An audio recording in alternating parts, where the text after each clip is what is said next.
Melih hocam var. Melih Kardemci hocam. Hemen hemen artık ikimizi ismen duyduğunuz için kanıksamışsınızdır. Şöyle ki hocamı yani Selcan hocamla tanışmama Melih hocam vesile olduğu için kendilerinin daha evvelden yapmış oldukları bir yayın vardı. Ve hocamın bu yayınında daha çok Gagavuzların kültürüne, günlük hayat ritüellerinden bahsedilmişti. Bu seferki yayınımız biraz daha işte tarihi teşekkülde işte Gagavuzların coğrafyaya gelişlerinden, isimlerine dair çeşitli konulardan bahsedeceğiz. Dilerseniz hatta hikayelerde onu da öne çıkartalım. Oradan da eksik gördüğünüz yerleri yani kültür ve günlük hayat ritüellerini oradan da dinleyebilirsiniz. Hocamızı fazla yormak istemiyoruz çünkü. Ben şimdi hemen bir hocamı davet edeyim. Selcan hocam. Zaten yorumlar kısmına yazabilirsiniz.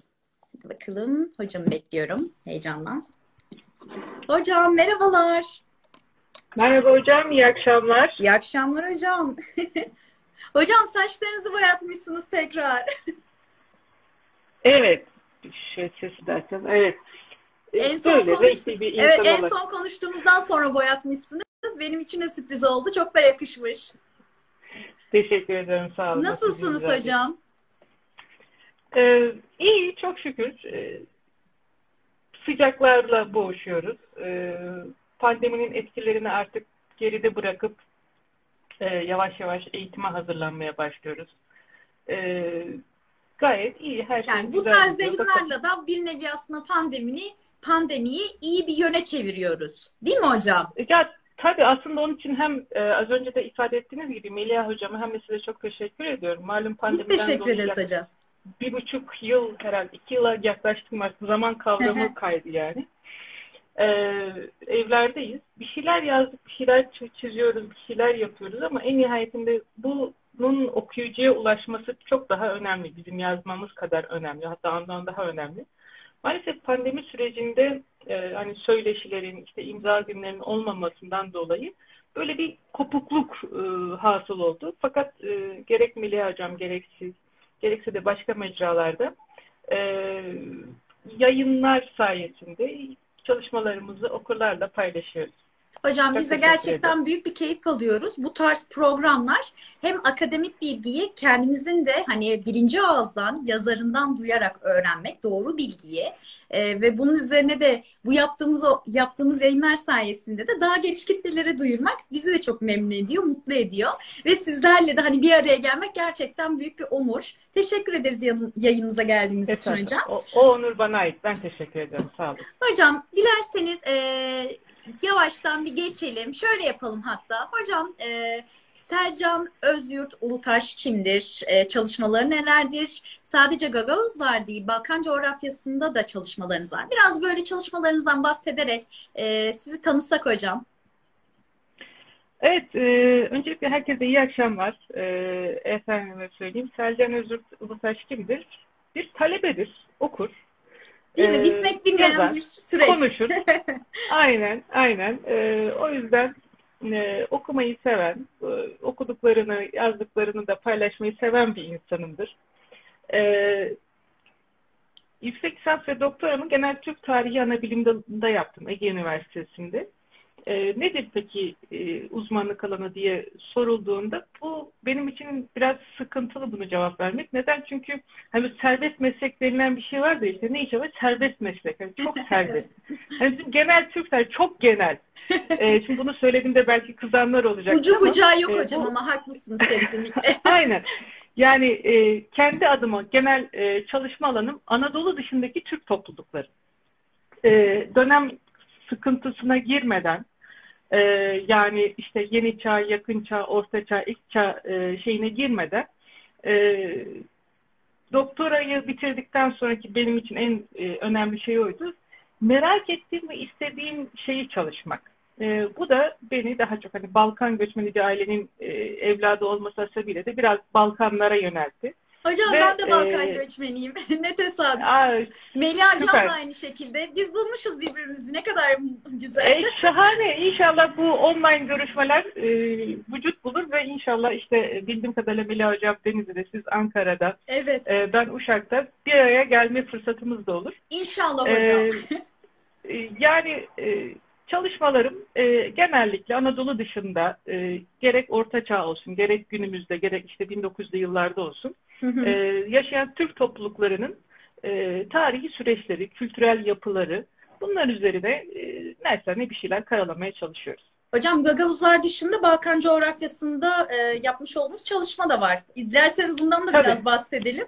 Sadece isminizi Gagavuzların yanında görmüş olmayalım yani. Sizi bu alanda da tanıyalım istiyorum.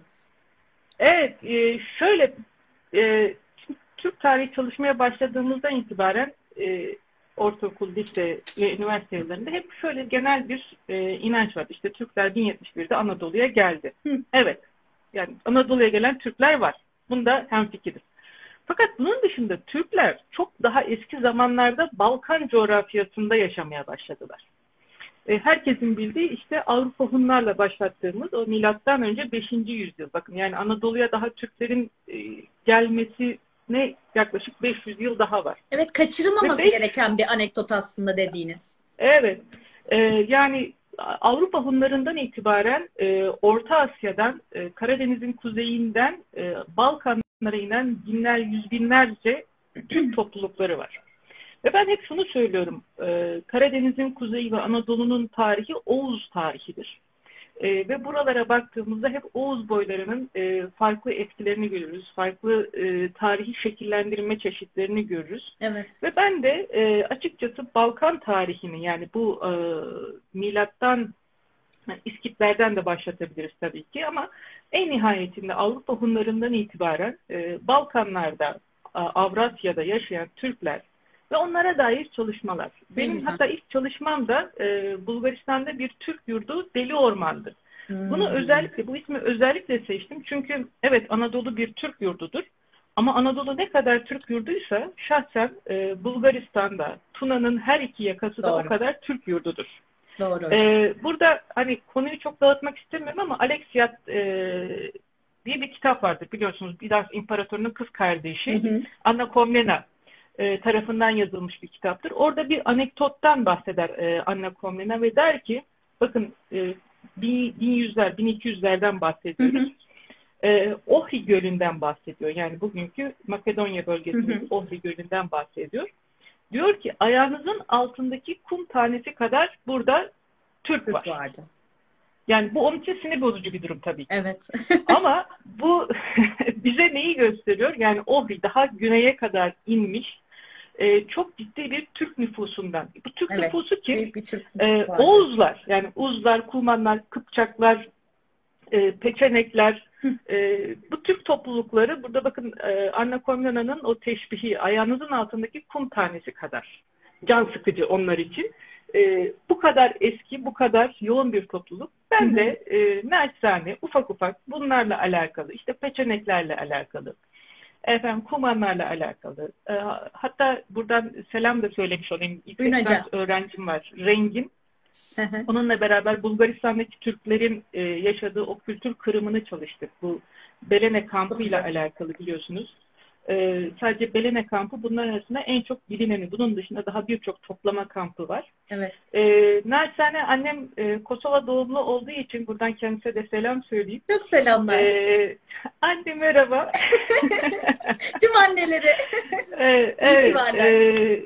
Evet, kesinlikle. Kosova ile alakalı, Kosova'nın kuruluşuyla alakalı küçük bir çalışmam var. Dediğim gibi yani bu genel Türk tarihçisi olmanın getirdiği bir avantaj. Böyle Orta Asya'dan Balkanlara, çok geniş bir coğrafyada Türklerin tarihini, izini kendimce sürmeye çalışıyorum. Evet. Alan çok geniş ama bu bahsettiğiniz Balkan coğrafyasına giden özellikle bu Türk toplulukları arasında Gagavuzların bir farklı özelliği var ki bugün onu konuşacağız. Az sonra diyelim. Eyvallah. O zaman sorularla başlayalım hocam. Tabii ki, buyurun. Tamamdır. Ben hemen şöyle bir soru yöneltmek istiyorum.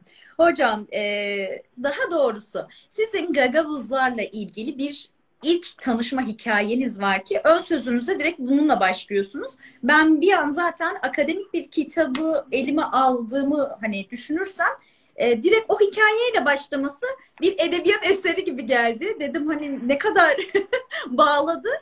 Çıkamadım kitabınızdan. Sonra devamına geldim. Tamam, evet, tarih kitabı. Oradaki hikaye çok Evet, güzeldi. O anekdottan bahsetsek hocam. evet, eyvallah. Çok teşekkür ediyorum. Sene 1997. Geçen yüzyıl oluyor artık tabii ki. Ben Süleyman Demirel tarih mezunuyum. Efendim söyleyeyim. Tarih birinci sınıftaydım ya da ikinci sınıftaydım. Hatırlamıyorum. Çok uzun zaman olduğu için. Bölümdeyiz, işte sınıftayız. Dersi bekliyoruz.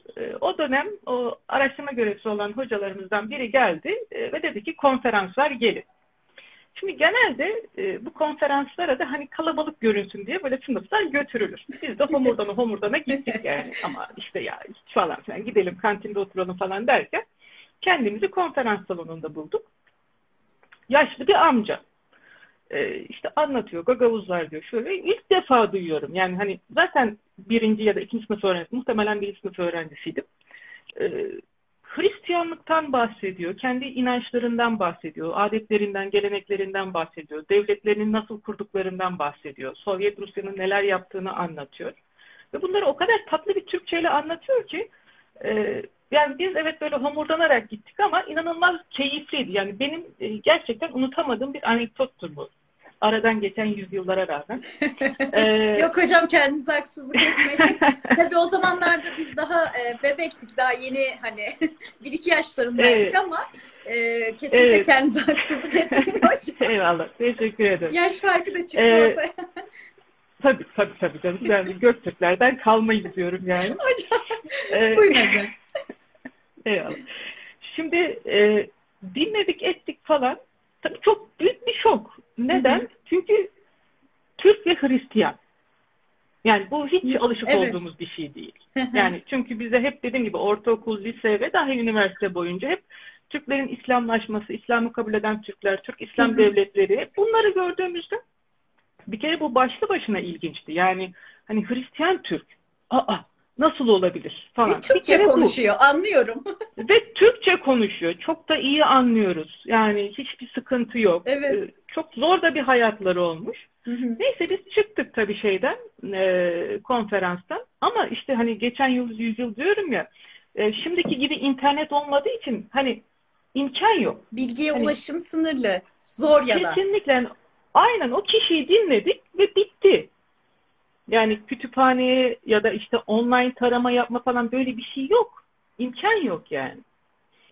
Ee, Ama dediğim gibi bu şeyde kaldı, hafızada kaldı. Hı Ve her hı. zaman git zaman işte nasip oldu. Balkan Türk tarihi çalışmaya başladığımızdan itibaren de sürekli karşımıza Gagavuzlar çıkmaya Hı hı. başladı. Tabii şöyle bir sıkıntı var. Yani bu Gagavuz tarihi yeni ve aynı zamanda zor. Karmaşık, karışık. Ve dediğim gibi yani böyle bir efendim söyleyeyim işte kitabı alıvereyim de hemen oradan okuyayım diyebileceğiniz Yazılı kaynak kaynak konusunda çok az. çok sınırlı, değil mi? Kesinlikle. Hı hı. Kesinlikle. Yani bir anlamda böyle iğneyle kuyu kazmanız gerekecek. Evet. Ve dediğim gibi zaman içerisinde orasıydı, burasıydı derken tabii okumalar arttı. Gerçekten inançları, hayat tarzları çok ilgi çekici. Yaşadıkları bütün zorluklara rağmen, eziyetlere rağmen var olabilmişler. Bu çok saygı uyandırıcı bir şey. Yani çok hayranlık duyduğum bir Ve durum.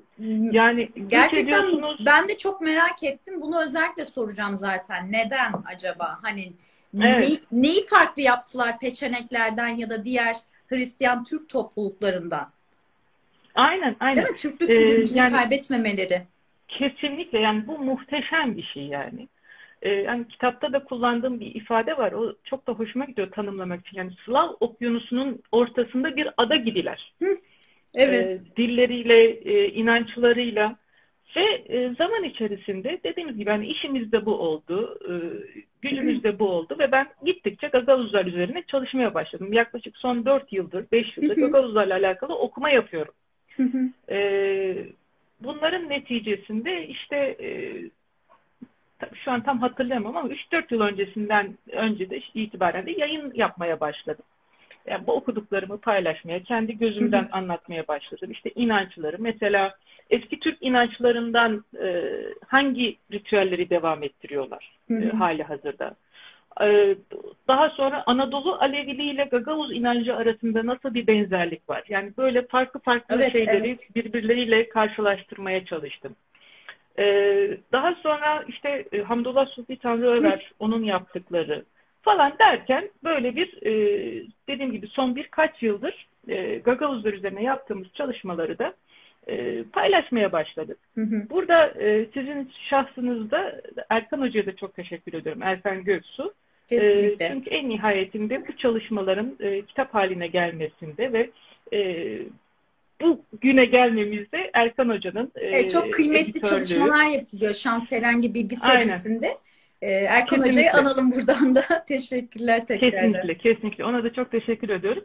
Ee, Ve dediğim gibi 1997-98 yılında başlayan bir merak Hı hı. giderek arttı, arttı, arttı. Sevgiyle, saygıyla ve dediğim gibi hani büyük bir hayranlıkla. Allah da nasip etti. Moldova'ya gittim. Evet. Ve benim için çok heyecan verici bir geziydi. Niye? Çünkü yıllardır okuduğum toplulukları, insanları Hı hı. bizzat görmek. Gagavuzları özel yapan da zaten bu. Hala yaşayan bir topluluk. Hala varlar. Hocam ön Var sözünüzde olmaları şöyle da bir lazım. cümle var. Aslında direkt bu duygunuzu orada yansıtmışsınız. Okuyayım hemen. Adeta yıllardır sinema perdesinde izlediğim bir filmin içine girecektim Kesinlikle. demişsiniz. Bu çok hoşuma Kesinlikle. gitti benim. Sürekli hani okuyorsunuz işte gagavuzlar üzerine kafa yoruyorsunuz, bir şeyler yapmaya çalışıyorsunuz ama oraya gitmek çok farklı bir psikoloji yaratmıştır ve yerinde görmek. Saha Tabii ki. çalışmasıdır bu. Hani Tabii ki. kesinlikle çok şeydir. Ve burada Hamdullah Supi Tanrıöver'in dönüş yolundaki o hislerini de nasıl iyi anladığınızı söylemişsiniz. Çok hoşuma Evet. gitti. Evet. Yani bizim branşta biliyorsunuz yani tarihte deney, gözlem, şu bunu yapmak mümkün değil. Yani en fazla işte Evet. bir yerleri eşelersiniz, bir şeyleri, belgeleri okursunuz falan. En fazla yakınlığınız budur yani. Evet. İşte Gagavuzlar bu anlamda özel çünkü gerçekten bir laboratuvar gibi köyleri, evleri, e, o insanlar yani böyle Komrat sokaklarında dolaşmak, işte Avdarma köyüne gitmek, Çadırlunga falan yani o köyleri, Şu o an çok insanlarla özendim hocam oturmak. size. Umarım ileride Ben de bir bizler de daha gideriz. gitmeyi isterim yani. İnşallah. Gerçekten çok keyifliydi benim için. Hocam çok teşekkür ederim. Çok güzel bir giriş oldu. Hem arkadaşlarımıza yavaştan toparlandılar. O zaman geçelim. Hocam bu Buyurun. bahsettiğimiz Gagavuzların bulunduğu coğrafyanın bir sınırlarını çizsek. Yani Gagavuzlar deyince belki herkesin zihninde dünya haritasındaki yeri aklına gelmeyebilir. Tam olarak coğrafyasından bahsetsek. Zaten coğrafyasından bahsettiğimizde bu denli el değiştirmesi ya da baskı altına girmeleri de direkt ortaya çıkıyor. Bence Hı coğrafyasıyla hı. başlayalım hocam. Şimdi coğrafya tanımlamak için yine tarihe girmemiz lazım. Kronolojik olarak. Çünkü 1800 ve 1900'lü yıllarda yani Gagavuzların Hı hı, ilk kaydedilmesinden bahsediyorum. hı Yani hı, daha öncelerde vardılar. Fakat kayıt altına alınmaları ya da tarih noktasında yazılı hale gelmeleri, bahsedilmeleri Bulgaristan'ın Deli Orman bölgesinden. Yani ilk çıktıkları diyelim daha doğrusu. Yani böyle bunu söyleyince böyle bitki muamelesi gibi olmasın, yanlış anlaşılmasın ama ilk görüldükleri diyelim yani ilk defa haber olunan yer Deli Orman bölgesi. Yani ilk dediğimiz gibi 19. yüzyılda biz Gagavuzları bugünkü Bulgaristan Deli Orman bölgesinde buluyoruz. hı hı. Fakat çok zor bir dönem. Yani nedir? Yani böyle tarih dersi vermek istemem ama biliyorsunuz o dönem Osmanlı-Rus savaşlarının en şiddetli olduğu zamanlar ve Tuna Nehri'nin hem kuzey hem güneyinde çok şiddetli çatışmaların yaşandığı, Hı savaşların hı. yaşandığı ve Osmanlı'nın en ağır kayıpları verdiği dönem. İşte bu dönemde o Osmanlı-Rus savaşları neticesinde yapılan anlaşmalar sonucunda Osmanlı ile Rusya, Çarlık Rusya daha doğrusu Evet, şöyle bir Çağrı. anlaşma yapıyor. Evet. Tabii Rusya çok olunca tabii yani Çarlığı Evet. var, İmparatorluğu var, Sovyet kısmı işte hani Sovyeti var, aynen. kötünün kötüsü hocam Ee, Sovyet Rusya'da zaten Gagavuzların üzerine. Maalesef, maalesef. Ee, Dediğimiz gibi Çarlık Rusya ile Osmanlı anlaşma yapıyor. Mübadele anlaşması bu bir Hı nevi. hı. Diyor ki işte Karadeniz'in kuzeyindeki Müslümanlar Osmanlı topraklarına gelecek. Osmanlı topraklarındaki Hristiyanlar da Çarlık Rusya topraklarına gidecekler. Anlaşma bu. Ve bu anlaşma çerçevesinde işte biz Gagavuzların ilk göçünü görüyoruz. Yani bu devlet eliyle yapılmış bir anlaşma çerçevesinde Deli Orman bölgesinden bugünkü Basarabya, Moldova coğrafyasına, Moldova'nın güney tarafına denk geliyor. Hocam bu eski göç olarak ifade ettiğiniz göç mü kitabınızdaki? İlk göç, evet, yani ilk işte Osmanlı döneminde 1800'lü yıllarda dediğim gibi anlaşma çerçevesinde Deli Orman'dan, yani asıl ana vatanları Deli Orman'dan bugünkü Çarlık Rusya, bugünkü Moldova yani haritaya baktığında işte Ukrayna, Moldova ve Romanya 3 devlet yan yanadır. Oraya yerleştiriliyor Çarlık Rusya eliyle. Ve oraya yerleştiklerinden itibaren de kendi köylerini kuruyorlar ve kendi hayatlarına devam ediyorlar. O dönemde çok önemli bir kayıt var. Biz bunu Rus kaynaklarından görüyoruz. Ondan bahsetmek isterim müsaadenizle. Buyurun hocam. Çarlık memurları bu yeni göç edenleri kaydetmeye başlıyorlar. Şimdi Basarabya bölgesine gelenleri işte vergi alacaklar, şudur budur. Bu yeni göç eden Gagavuzları kaydederken Hristiyan olmalarından dolayı ve Bulgaristan'dan gelmelerinden dolayı Bulgar diye kaydediyorlar. Ve Gagavuzlar buna itiraz ediyor. Diyor ki biz Bulgar değiliz.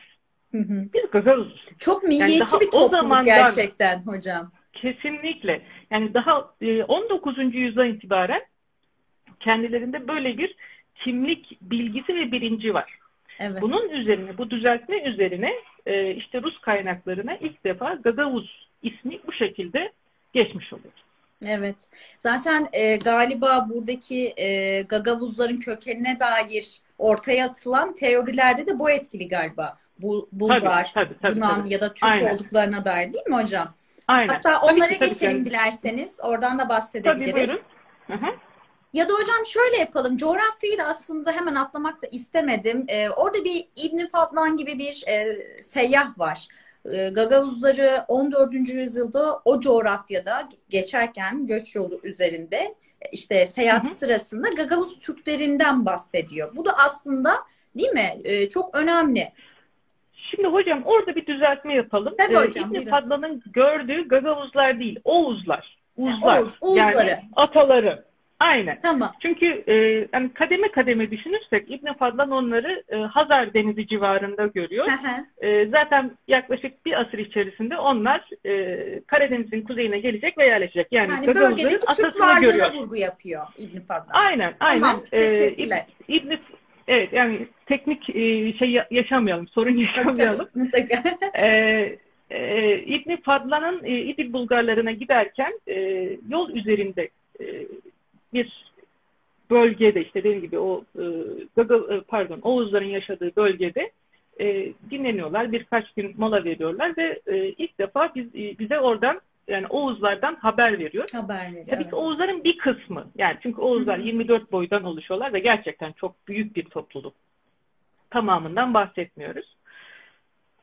Türkçe konuşmaları, kılıkları, kıyafetleri, işte hayvancılıkla meşgul olmaları ama benim en çok hoşuma giden İbn Fadlan'ın da çok takdir ettiği bir şey ahlaki meziyetleri ve üstünlükleri. Ve İbn Fadlan bunu es geçemiyor. Bunu anlatırken diyor ki işte bu Oğuzlar arasında diyor affedersiniz yani zina gibi böyle gayri ahlaki ilişkilere kesinlikle denk gelemezsiniz, göremezsiniz. Çünkü bunu yapmanın cezası ölümdür. Peki nasıl ölüm? Onu yapan kişi deniyor ağaçlar çekilerek bağlanır ve daha sonra o ağaçlar bırakılarak kişi ikiye bölünür. Yani vahşi bir yöntem. Ama anladığımız kadarıyla caydırıcı da olmuş. Evet. Ve İbn Fadlan için bu çok hayret verici bir şey. Yani bu bize aslında işte Türk ahlak, erdem kavramlarının bence bu konularda sert olmakta sıkıntı yok. Önemli bir göstergesi. Katılıyorum hocam. Bu konuda size. Eyvallah, teşekkürler. Ve burada bir nokta daha önemli. Türklerin o zaman yani 10. yüzyılda tek tanrılı inancında bahsediyor. Yani işte sıkıntıya düştüklerinde ya da dua etmek istediklerinde alınlarını yere koyduklarını ve Tanrı birdir diyerek dua ettiklerinden bahsediyor. Hatta işte onu İbn Fadlan'ın Kur'an okumasını duyan bir Oğuz Türk'ünün bundan etkilendiğini ve işte kendisinden İslam'la alakalı bilgi aldığını soruyor. İşte Gagavuzların atası diyebileceğimiz Oğuz topluluklarının bir grubu, bir kolu da bize İbn Fadlan tarafından böyle haber verilmiştir. Evet. Demek ki Türklerin bu İslamiyet'e kabul etme süreci belki farklı kaynaklar ortaya çıksa kim bilir neler çıkabilir. Yani ben bir an Tabii. öyle şeyler düşündüm. Tabii ki, tabii ki. Bu o zaten başlı başına çok ayrı Çok ve derin farklı, bir konu ayrı zaten. bir konu. O zaman biz Gagavuzlara geri dönelim hocam. Şuradan bahsedelim. Osmanlı ile olan ilişkileri bakımından bir değerlendirsek Hı hı. Gagavuzları. Hani bu işte 1. Murat ve Beyazıt dönemlerinde aşamalı bir şekilde topraklarının alınma süreci var.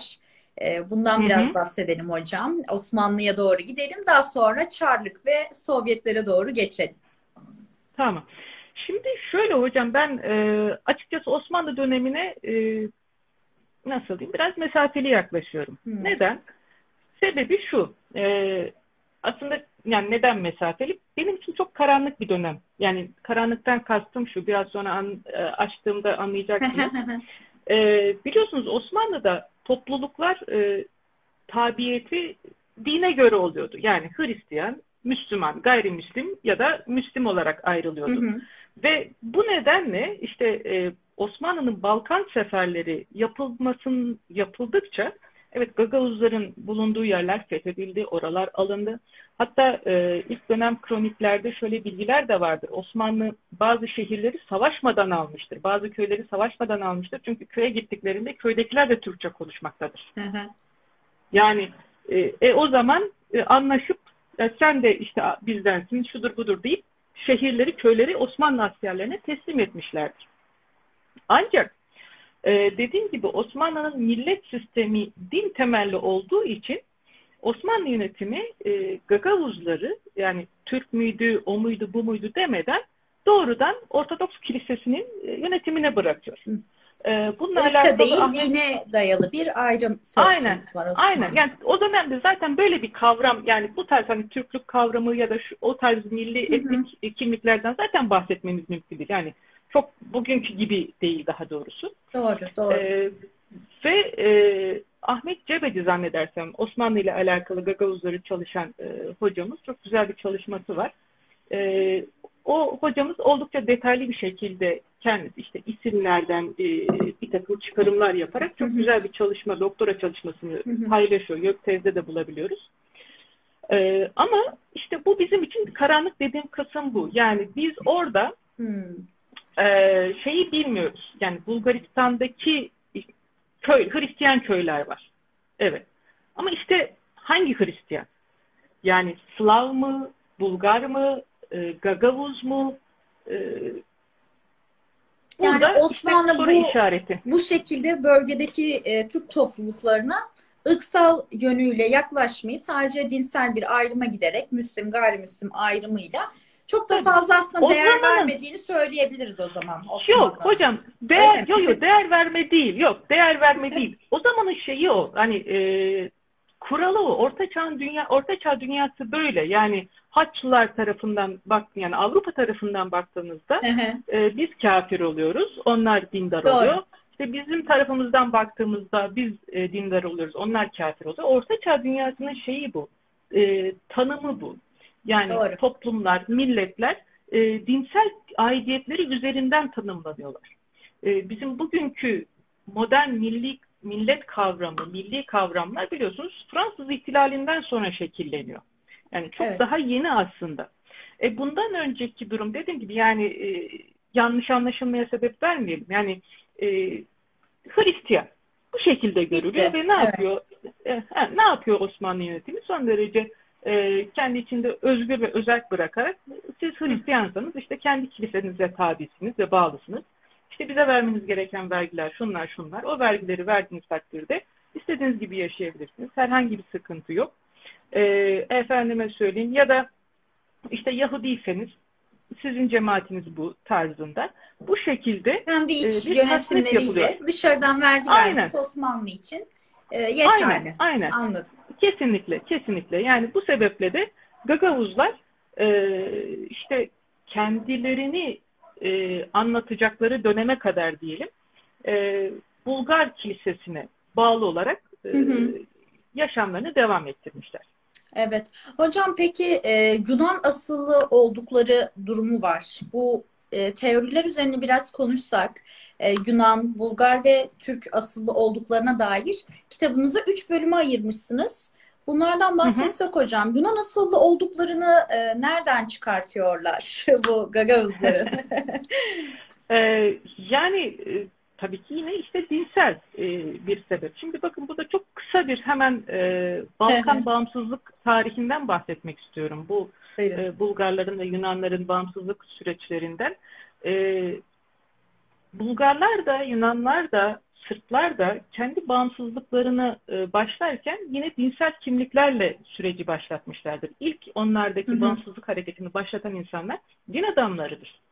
İşte biz Slavız, işte biz Bulgarız, Bulgar kilisemiz var, Yunan kilisemiz var. Ortodoksluk önemli bir kimlik biliyorsunuz o dönemlerde, işte Slavlar aynı şekilde.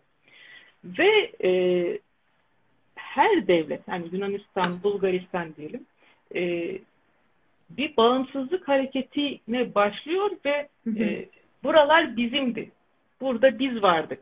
Sizden önce biliyorsunuz bu Doğu meselesi, Şark meselesi diye geçer. Hani siz bu taraflara geldiniz. Hani hep buralarda biz vardık düşüncesi. İddiası diyelim daha doğrusu. Evet, iddiası. Evet. Ve işte Yunanların yaptığı da bu. Yani Gagavuzlar ortada duran bir topluluk. Şimdi kendinizi bir Yunan ya da Bulgar devlet adamı olarak düşünün. Ve kendi kökünüzün, kendi hakimiyet alanınızın ne kadar geniş olduğunu ispatlamakla yükümlüsünüz. Orada duran bir Gagavuzlar var. Hristiyan. Ama Türkçe konuşuyorlar. Şimdi bu biraz sıkıntı. Ama Ortodoks. Evet. Yani işte ne deniliyor? Ya bunlar Ortodoks olduğu için burada Ortodoks denilince akla kim gelir? Biz geliyoruz.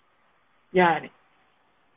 Ondan sonra işte bunlar Osmanlı tarafından zorla Türkçe konuşmaya zorlanmış Hristiyan topluluk. Anladım. Anlatabiliyor muyum? Yani evet.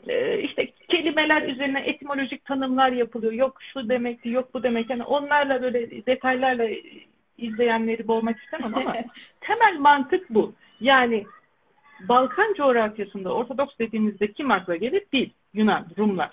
Tamam. Dediğim gibi siz Gagavuzlar, siz de Ortodoksunuz. Siz de o zaman uzantımız. Osmanlı sizi yaptı. Asimile etti. Türkçe. Size zorla Türkçe öğretti ama geri kalanlara öğretmedi nedense. Yani sadece onları öğretti. Yunanlı dediğim gibi iddia yine bu din temelli. Bulgar oldukları iddiası da yine aynı şekilde hem din hem coğrafya temellidir. Yani yine Ortodoks Bulgar Kilisesi'ne bağlı olmaları bu bir.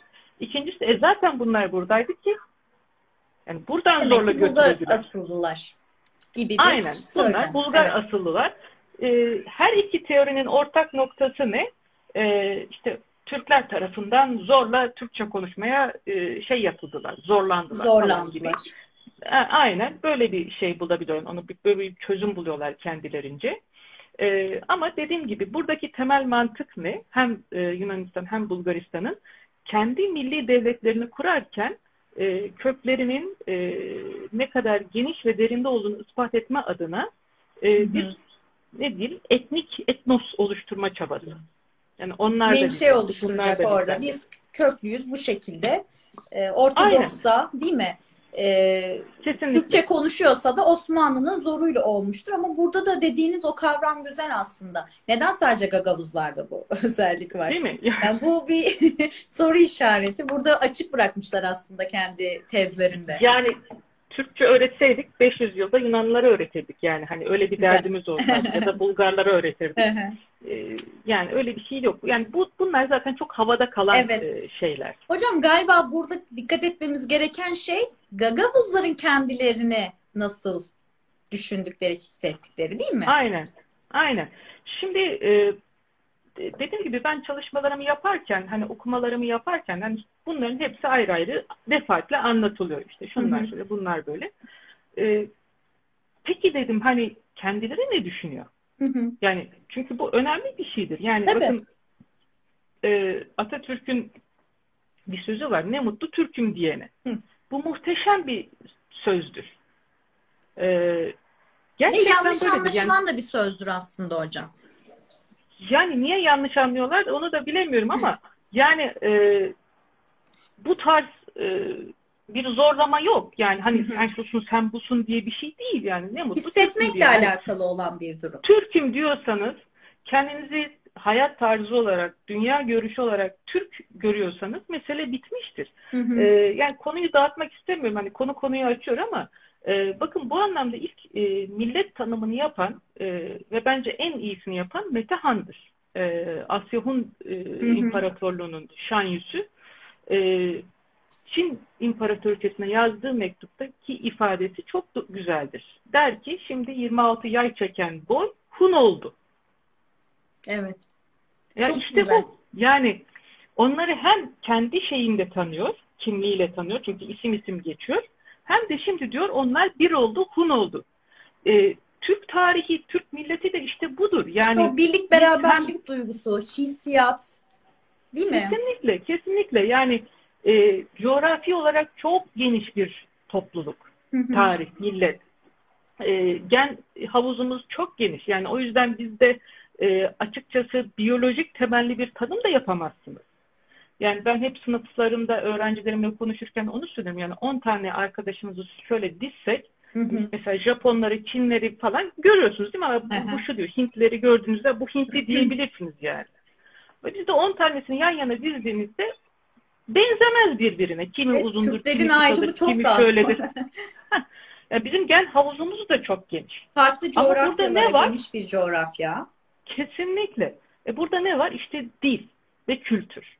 Evet. Yani yemek kültürünüz, inanç ritüelleriniz, hayat tarzınız, işte millet kavramı Türk milleti dediğimiz Evet. şey budur. Yani Orta Dilde Asya'dan birlik, Balkanlara kültürde kadar. birlik gene ön plana çıkıyor. Kesinlikle, kesinlikle, kesinlikle. Yani bu nedenle hani konuyu çok dağıttım. Özür diliyorum ama Yok hocam, çok e, keyifli ilerliyor. Bence halledilmesi gereken noktalara değindiğimiz için çok iyi gidiyor diye düşünüyorum. evet, Arkadaşlar da yorumlarını yazabilirler sorulara. Çünkü en çok merak edilen yeri soracağım şimdi. Hocam 6 farklı Türklerin Türklerin diyorum, Oğuzların ismine dair söylem var. İşte Kekavus'dan geldi, hı işte hı, Gök Oğuz'dan geldi gibi. evet. 6 tane hocam. Bunlardan biraz Daha fazla bahsetmeye bu aslında. başlayalım. Yani bundan daha fazlası da var. 19 tane gibi bir Bu şey sadece okudum benim yani ben. kitaba aldıklarım. Ha, Efendim? görüntü gitti. Kesinti oldu. 19 tane diye gördüm bir yerde ama siz 6 Evet, tane evet. en temelinden Evet. bahsetmişsiniz. Aynen. Çünkü dediğim gibi ekseriyetle böyle arkasında ideolojik söylemlerin Hı hı. olduğu, genelde işte Balkan kökenli tarihçilerin yorumları ya da Hı işte hı. kendi iddiaları var. Onları biraz böyle elemek durumunda kaldım. Çünkü çok hani tarihi karşılığı olan Tabii. şeyler değil. Hı hı. Bilimsel söylemler değil. Hı Ben hı. buraya 6 tanesini aldım sadece. Tabii başkaları da başka şeyler anlatabilir. İşte Gök Gökoğuz, Oğuzları. Gagauz, Hı hı. Keykavuz, Kılavuz, Karaguz, Hakoğuz diyerekten 6 farklı söylem var. Bunlardan e, yani hocam şöyle hani izleyen arkadaşları da sıkmak istemiyorum. Çok etimolojik, çok böyle Hı teknik hı. terimler. İşte oradaki K harfinin G'ye dönmesi, gak şu anlama gelirdi, guk şöyle olur da Kaka, şu gaga, anlamı. abi falan. Hani Aynen, çok değişik şeyler aynen, çıkıyor aynen, altında. aynen. Evet. Şimdi bütün bunları hani okuyucularımız ya da izleyenler kitaptan görebilir. Hani Tabii ki, tabii. müsaadenizle bunları çok şey yapmak istemiyorum. Tabii ki Ben hocam. burada yine kendilerini nasıl tanımladıkları noktasına Heh, gelmek istiyorum. Az asıl önceki konu konuyu da aslında. Evet. tamamlama noktasında e, hem bulunduğum zaman işte Todor Zanet gibi onların milli marşını yazan kişiyle görüştüm. Hem Hı hı. sahadaki görüşmelerimde hem okuduklarımda. E, Kendilerini kesinlikle Oğuz kabul ediyorlar. Hı hı. Biz Oğuz Türk'üz diyorlar. O zaman diyorum mesele bitmiştir. Kimin ne Bitti. dediğinin çok da bir önemi yok. Evet. Yani e, gerçekten ilgili bölümde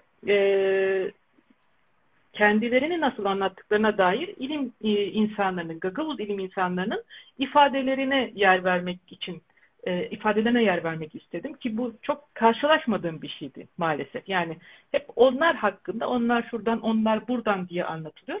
Ben bir değişiklik yapmak istedim ve dedim ki kendilerini nasıl tanımlıyorlar? Evet, Ve o çok Gagavuz, farklı olmuş gerçekten. Çalışmanıza o evet, farklılık e, katmış. Gagavuz bilim insanlarını ne dediğine baktığımda hepsinin tek bir söylemi var. Biz Oğuz'uz. Mesele bitmiştir benim için de. Kimin ne söylediği bu saatten sonra önemli değil. Bu millet Kendilerine Gagavuz hissiyatındakiyle aynı diyorlarsa aslında. Oğuz aynen olarak aynen hissediyor kendisini ve o kesinlikle şekilde ifade yani ediyor. kesinlikle yani biz diyorlar Oğuz Türk'üyüz.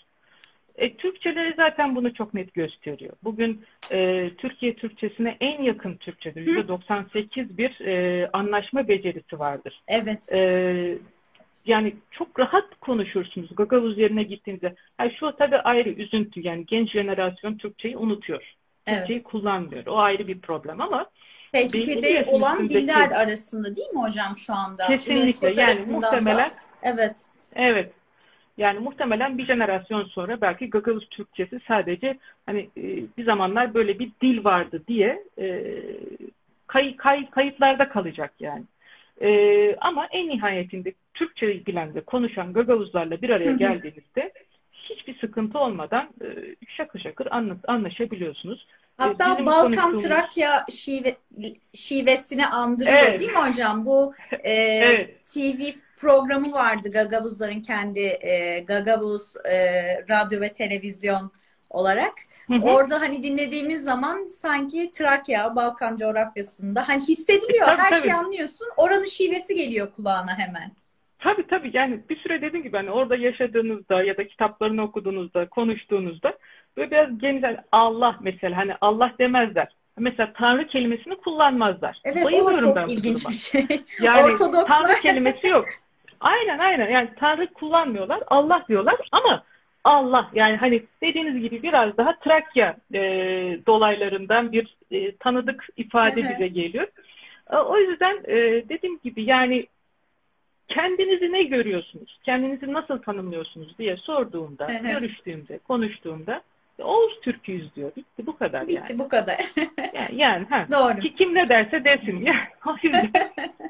Evet. Hocam şöyle yapsak malum milli kimliğine çok sahip çıkmaya çalışan bir topluluk Gagavuzlar. Bu sebeple de tarihin farklı dönemlerinde sürekli isyan ederek kendilerine işte milli liderler, Mihal Çakır gibi ya da çeşitli isimlerin ön plana çıktığı isyanlar söz konusu ve ilk defa Komrat Cumhuriyeti kuruluyor tarihte, değil mi? Biraz hocam bundan bahsetsek, sonra Mihal Çakır'a biraz değinsek, hem o kısma da değinmemizi isteyen arkadaşlarımız var, yorum olarak da yazmışlar.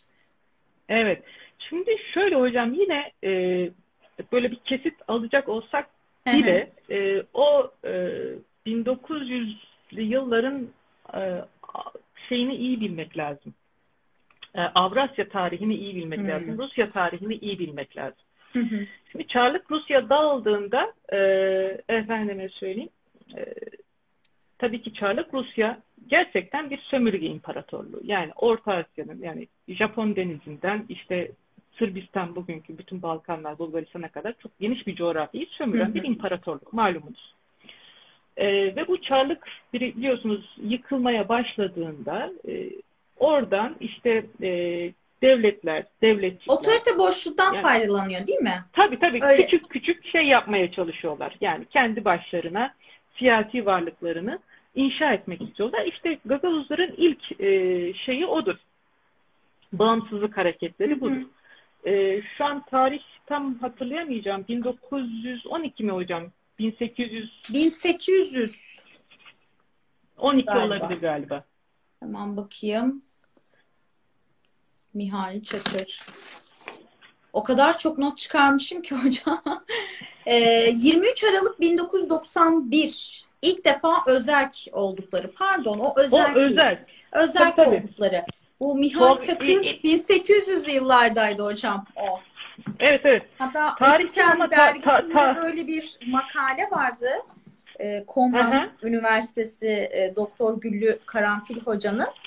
Buradaki ifadesine hemen bakıyorum, söylüyorum. Elimin altındaydı. Evet.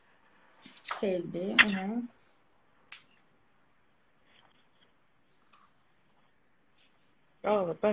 Ben de tarihçiyim ama tarih bir kötüdür Elimin ya. altındaki şeyi göremiyorum. Cumhuriyetini ilan etmişlerdi. Hocam tarih olarak ben 1905 Heh, Pavli Atmaca tamam. 1905 yılında. Evet, Pavli Atmaca önemli.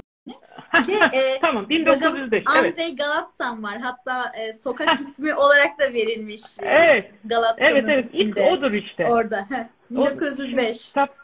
tamam. 1905 ilk şey odur. İlk teşekkürleri Komrat Gagavuzların Cumhuriyeti tabii ki. olarak.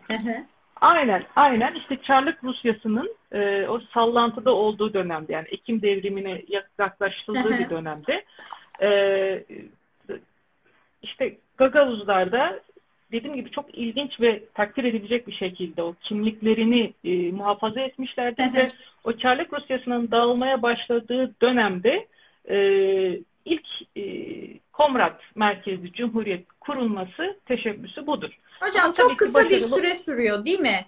Kaç gün Tabii sürüyordu 6 gün. hatta? 6 gün. 6 gün. Yani çünkü hemen şey oluyor, yani Çarlık askerleri geliyor ve tabii ki silahla bastırıyorlar bunu. Hı hı. Ama dediğiniz gibi yani bütün baskılara, şiddete rağmen o içlerindeki milli bilinci, şuuru ve kimliği asla kaybetmiyorlar. Sembol haline dönüşüyor diye ifade ediliyor burada da. Hani o 6 günlük işte o bağımsızlık aslında artık Gagavuzların bir sembolü ifadesine geliyormuş ve Andrei Galatsan önderliğinden unutulmayan bir isim haline dönüşüyor diye Hı yazmış hı, bu hı hı, Güllü hı hı. hocamız. O hoşuma gitmişti. Kendisi de Evet, Komrat Devlet Üniversitesi evet, akademisyenlerinden. Güzel bir yazısı evet, var. Dileyenler oradan da evet. bakabilirler. Evet. Yani o tabii Gagavuz Devleti'nin siyasi tarihi dediğimiz gibi Rus tarihiyle birebir gidiyor. Yani bir sonraki aşamada şeyi göreceksiniz. Efendime söyleyeyim, işte Çarlık Rusyası'nın yıkılmasından sonra Sovyetler döneminde. İşte Sovyetler döneminde Sovyetlerin yıkılması 1992 yıllarında o gördüğümüz o Hı işte hı. Komrat 90'lar. Sovyet Evet. Sosyalist Cumhuriyeti falan. Hı hı. Yani o Rusya tarihiyle paralel giden bir Gagavuz siyasi tarihi var. Yani şöyle diyebilir miyiz? Rusya'nın işte içerisinde bu mesela 1917 Ekim devrimi sırasındaki otorite boşluğundan yararlanıp böyle bir Aynen. siyasi var olma mücadelesine giriyorlar. İlerleyen süreçte Sovyetlerin Kesinlikle. yıkılmasında da gene Gorbaçov döneminde de yani Hı o hı, hı siyasi hı. otorite boşluklarında sürekli Gagavuzlar o direnci Tabii gösteriyorlar. ki. Bu çok Tabii önemli ki, ve tabii ki. güzel bir şey aslında. Hani yılmıyorlar. Kesinlikle. Kesinlikle. Yani nesilden nesile bu bilinci, bu kimliği, bu şuuru aktarabiliyorlar. Aktardılar ve en nihayetinde de başardılar. Hı hı. Fakat şimdi önlerinde çok daha zor bir dönem var. Çok daha zor bir süreç var. Değil mi? İnşallah Değil mi bu hocam? süreci başarıyla devam ettirirler. İnşallah hocam. O zaman şöyle devam edelim Sayın Hocam. Mihal Çakır'dan bahsetsek. Mihal Çakır malum Gagavuz tarihi açısından çok önemli. Ve onun yapmış olduğu hani dil çalışmaları da var. Biraz bundan da Hı hı, bahsedebiliriz. Çünkü Gagavuz'un şu anda önündeki en büyük sıkıntı belki de bu dil mevzusu. hı hı. Hatta kitabınızda şöyle bir ifadede bulunmuşsunuz. Gagavuz Türkçesiyle hani ders almaya da başlıyorlar bir dönem o siyasi otorite boşluklarında Gagavuzlar. Yalnız bilimsel yani akademik anlamda işte fen bilimlerinde olsun Gagavuz dilinin yetersiz olması istemeden de olsa Rusçadan hani kelimeler alma noktasında öyle bir sürece doğru götürüyor Gagavuzları. Hı hı. Bir Hı nevi bu hı. da zamanla işte Gagavuz dilinin önünde bir engel oluşturuyor. Hani bu sıkıntılı Aynen. bir durum aslında ama bu anlamda ilk çalışmayı yapan kişilerden biri de Mihail Çakır. Nihai Çakır. Evet. Evet. Evet. Ondan bahsedelim Şimdi hocam. tabii ki şimdi konuyu belki ilk defa duyanlar ya da işte az çok alakadar olanlar dışında Hı hı, şunu söylediğimizde insanlara garip geliyor. Gagavuzların çok uzun yıllar alfabeleri yoktu. hı Türkçe konuşuyorlardı. Şimdi biz mesela Türkçe tarihinden bahsettiğimizde hemen Orhun kitabelerine gidebiliyoruz. Öyle değil mi? İşte runik Evet. alfabe diyoruz ve en Hı hı. nihayetinde oradan bir alfabe ve yazım. Çünkü bir dilin Hı hı. yaşamasının en önemli yolu yazısının olmasıdır. Hı hı. Yani sözlü kültür, sözlü edebiyat Evet. bunlar maalesef bir yere kadar. Ve işte Gagavuzların neredeyse Mihail Çakır'a kadar yazılı yani alfabeleri yoktu. Yani ne demek alfabeleri yoktu? Konuşuyorlar fakat bu konuştuklarını yazamıyorlar yani. Evet. Sözlü kültür olarak Ya kalıyor tarihleri bir nevi. aynen. Aynen. Yani zaten yaşadıkları coğrafya, yönetim, başlarındaki yönetimler sebebiyle zaten sürekli bir asimilasyon baskısı altındalar. Hı hı. Sürekli bir dil baskısı altındalar. Buna rağmen hani konuşma noktasında evet Türkçeyi muhafaza edebiliyorlar ama yazısı olmadığı için ve dahi işler bir dil. Yani ne demek? Mesela yine Atatürk'ten örnek vereceğiz. Üçgen kelimesini buluyor öyle değil mi? Evet. Hani Direkt matematikte. Geometri diye bir kitabı var Mustafa Heh, Kemal'in, hani o aynen, literatüre Türkçe olarak o kelimeleri aynen, alıyor. Bu çok önemli bir şey. aynen. Yani şimdi mesela o üçgen kelimesini nasıl buldu bilemiyorum. O ayrı bir deha, zeka pırıltısı ama en nihayetinde o şekli tanımladı. Hı Çünkü hı. bir şey anlatıyorsunuz ama bunu yazamıyorsunuz. Bu büyük bir problem. Yani şu an bize Evet. çok uzak geliyor bu. Hı hı. Ya mesela yoğurt. Ya bütün dünya dillerinde, İngilizce'de şurada burada yoğurt olarak geçer. Çünkü Türklere ait bir yemek olduğu için Hı hı. bu isimle adılır. İşte bunun gibi yani konuşuyorlar fakat bunu yazıyla mühürleyemiyorlar, kayda geçemiyorlar. İşte bu zaten araştırmaların da en büyük problemi, Gagavuz'un o dönem için de en büyük problemi buydu. İşte Hocam Mihail, demişler ki okuma yazmaları yoktu, öyle mi demişler? Okuma yazma oranı düşük zaten, değil mi bu ya tabii alfabeden? ki, Evet. tabii ki, Ona da tabii hani ki yani yapalım. olanlar da yani Rusça okumak zorundaydı. Hı. Çünkü diyorum ya hani gerçekten anlaşılması zor. Yani alfabeniz yok. Konuşuyorsunuz ama yazamıyorsunuz. Kiril alfabesi kullanıyorlar. Yani o da hani başka bir dilin alfabesi. Yani biz mesela Türkler ne yaptık? İşte yeri geldi Arap alfabesi de kullandık. Yeri geldi Latin alfabesi de kullandık. Uygur alfabesi de oldu. Ama en nihayetinde kendi dilimizi bu alfabelerle yaşatmayı başardık. Evet. Bu ilmi gelişmeyi gösterdik. İşte mesela Ç harfi, Ş harfi.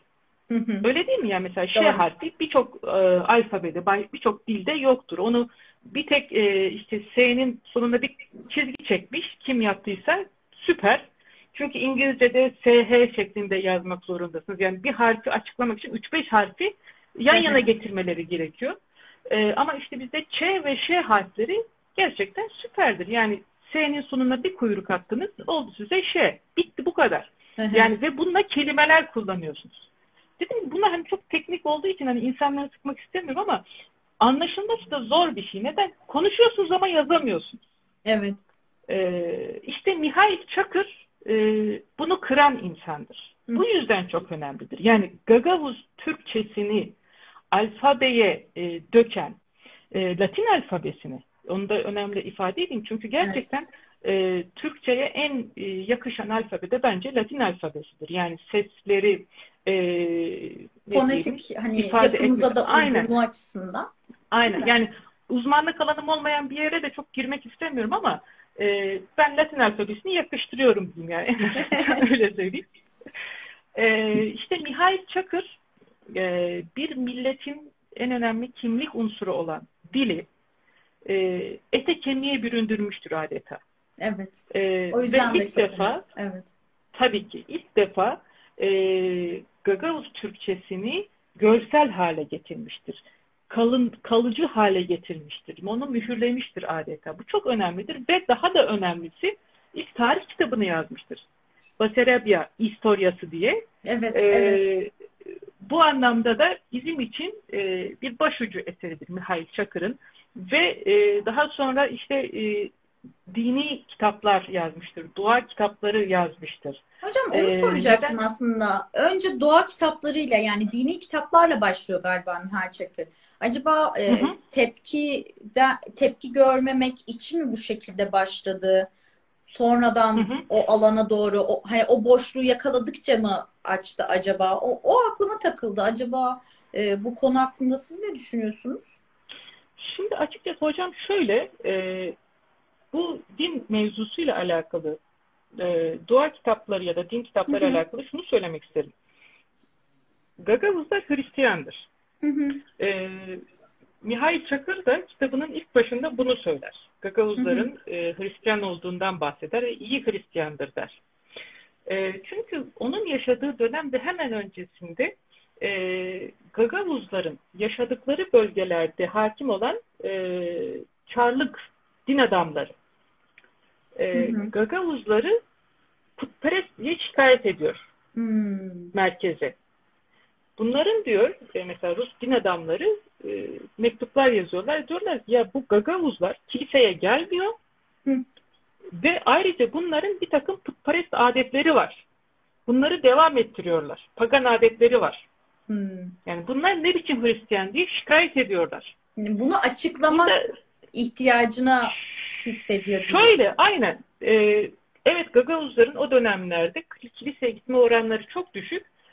Kendileri de bunu ifade ediyor. Neden? Çünkü ayinler Rusça. Hı. Yani anlamıyorlar. Birincisi bu. Haklı olarak E, değil mi gitmemeleri yani de?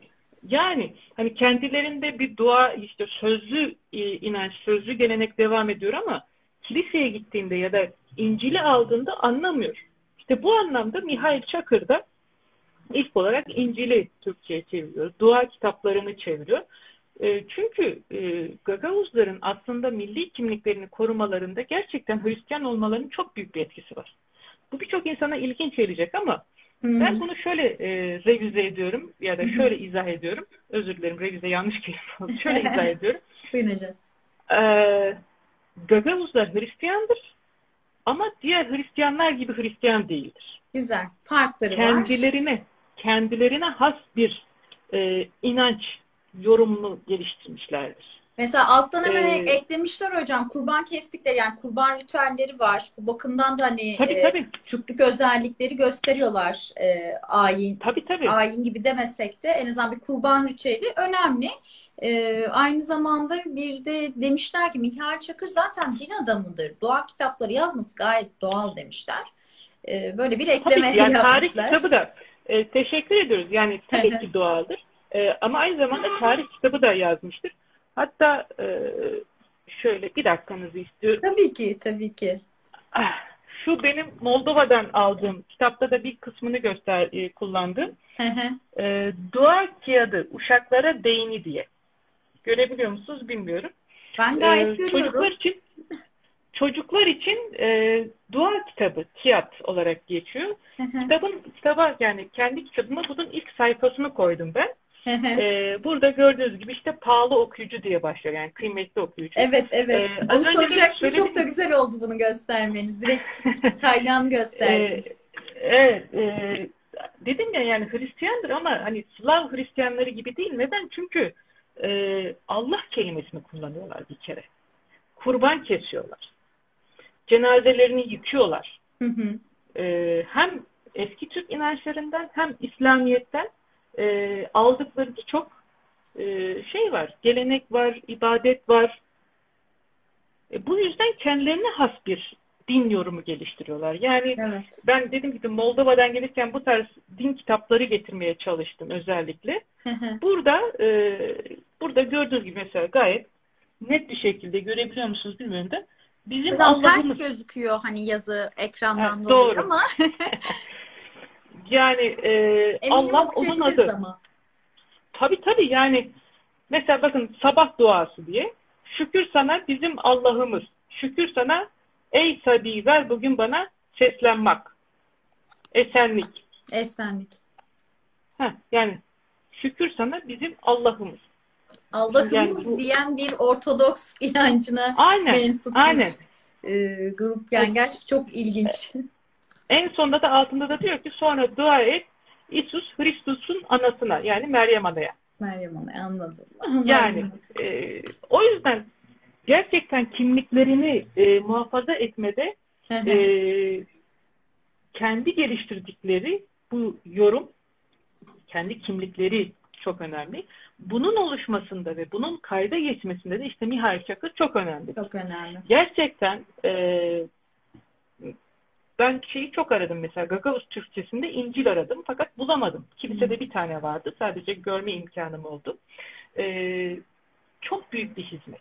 Gerçekten Gagavuzların, yani düşünüyorsunuz, şiirleriniz var, sözleriniz var, dualarınız var, ağıtlarınız var, tarihiniz var ama yazamıyorsunuz. Bunu kayda geçemiyorsunuz. Evet. Sürekli uçup gidiyor. Ve mensubu olduğunuz dinin kendi dilinizde bir yazımı olmaması büyük bir eksiklik aslında. Her alanda olduğu gibi Gagavuzlar için. Aynen. Yani ve Mihail Çakır işte bu, yani neredeyse 100 yıllık eksiği, 100 yıllık boşluğu dolduran ve Gagavuzlara bu anlamda dil, kimlik inşa eden ilk ve en önemli insandır. Hala da onlar için çok önemlidir. Olmaya da devam edecektir. Çünkü bakın Sovyet Rusya yönetimi geldiğinde yanlış hatırlamıyorsam 1960'lı yıllara kadar Gagavuzların Türkçe konuşması, Türkçe kullanması yasaktı. Yani Kiril alfabesi kullanmak zorundalardı. Rusça konuşmak zorundalardı. Yani çok ciddi bir kültür kırımı var. Eğitimin her aşamasında bir Rus etkisi mevcut. Tabii ki. Tabii ki, tabii ki.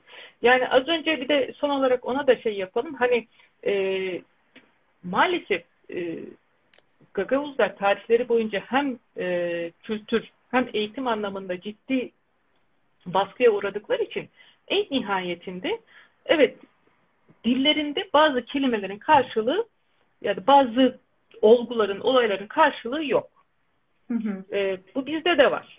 Mesela en basitinden spor kelimesi, televizyon kelimesi, yani o dilden olduğu gibi aldık. Mesela bilgisayarı çok iyi Türkçeleşti. Mesela computer'ı bilgisayar yapmışız. O çok güzel. Bunun gibi bir takım terimleri ve kavramları kendi dilinize geçirmek ayrı bir beceri, ayrı bir emek ve başarı. Evet. Aynen. Ama işte şimdi Gagavuzlara siz yıllarca, yüzyıllarca eğitim vermemişsiniz. Onları bir takım haklardan mahrum etmişsiniz. Hadi bakalım şimdi trigonometri göreceğiz. Şimdi nasıl anlatsın onu? Doğru. Neydi anlatacak? Hangi dilde anlatacak? Yani temel olmadan direkt şey yapmak, eğitimin o kısmına geçmek zor olacaktı elbette. Tabii ki, ama bu tarz işte Mihail Çakır gibi isimlerin ortaya çıkması da çok çok önemli. Aslında benim bir tane sorum vardı. Oraya bağlayabiliriz bu konuyu. Şöyle ki Gagavuzların bu kadar baskıya rağmen hocam ön plana çıkan işte eğitim ve kültür anlamında milli kimliklerini sahiplenmeleri çok değerli. Ve gerçekten çok güzel muhafaza edebilmişler. Acaba bunun iç dinamiği nedir? Neye borçlular hani bu şeye? Hani o konu aslında biraz merak konusu. Bana da birkaç tane bu şekilde soru geldi. Aynısının Kürtlük bilinci olarak versiyonu da vardı hatta. Eğitim ve kültür açısından baksak bir önce hocam. Evet.